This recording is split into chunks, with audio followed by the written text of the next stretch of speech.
This is a story by Dankovich in Lapeer, Michigan.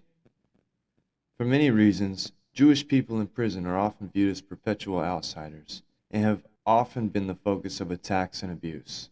In this racially charged environment, Jews generally are viewed as white by people of color in prison and are viewed as non-white by white prisoners and staff. Jewish prisoners who openly follow their faith often wear a yarmulke and often style their facial hair differently. This sets them apart from others further, in a dangerous place that disdains difference. This is a place where the six-pointed star seen on the Israeli flag is more widely known as the emblem of the Crip Street Gang. And American prisons are some of the last places on earth where you regularly see swastikas and images of Hitler openly displayed with pride. About a year ago, Thumb Correctional Facility began its first Jewish services on Saturdays in 2 decades.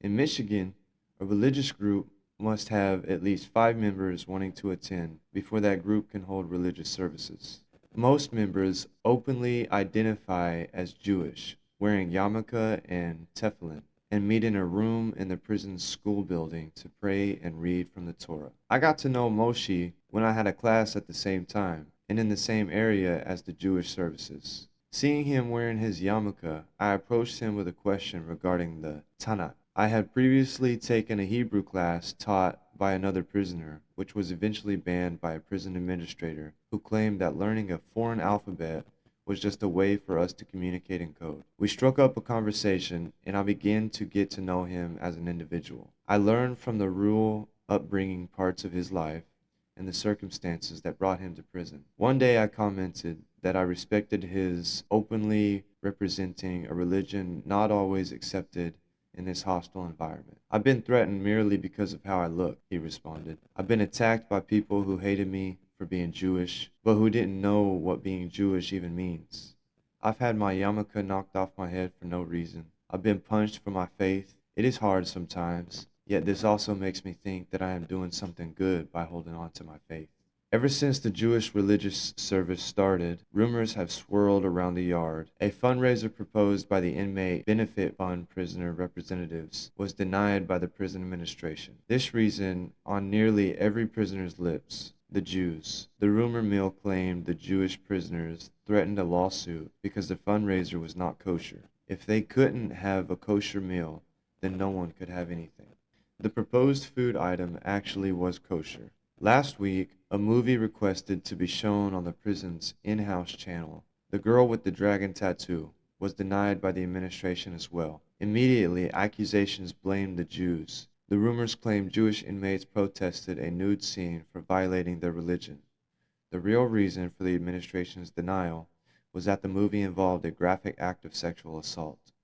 Hundreds of other prisoners have been quick to believe these rumors, albeit many prisoners believe nearly every rumor that they hear. Many have taken to taunting and cursing the Jewish population in prison whenever they walk by. In the book, Chicken Soup for the Prisoner's Soul, my good friend Doug Burgess describes a moving experience when he, a practicing Jew, was confronted by a man with a prominent swastika tattoo who signed up for Jewish services. Thinking the man a bad actor, he and his fellow worshippers were tense and standoffish until the man approached them, confessing his remorse and seeing a way to move away from hate. The story culminated with the Jewish members donating money to pay a prison tattoo artist to cover the man's swastika and welcoming him to attend their services. Years later, Doug converted to Catholicism and devoted his life to the study of Scripture and learning Latin and ancient Hebrew. Eventually, earning a master's degree in religious studies, he taught the Hebrew class I mentioned above. Nominated by the other Catholics to the prisoner's leader representative for the service he accepted. This did not sit well with the handful of neo-Nazis who had started attending the group as to hang out, and who wanted one of their members to be the service representatives. They surrounded him on the yard one day, pulling knives, saying, "Once a Jew, always a Jew," and that no Jew was going to represent them. Doug made it out with the help of some allies he had who saw what was going on and intervened. This type of thing is a regular experience in prison. Anti-systemic attitudes have gotten worse in prison systems since the beginning of the Israel-Hamas war. Commenting on the war itself is beyond the scope of this article.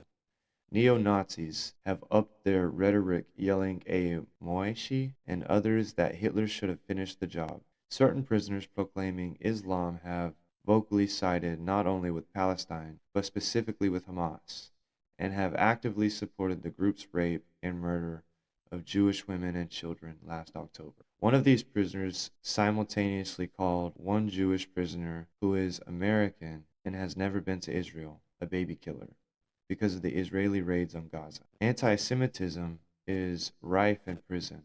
In many ways, prison is the incarnation of the dark unconscious of society itself, a symptom showing that anti Semitism is unfortunately alive and all everywhere.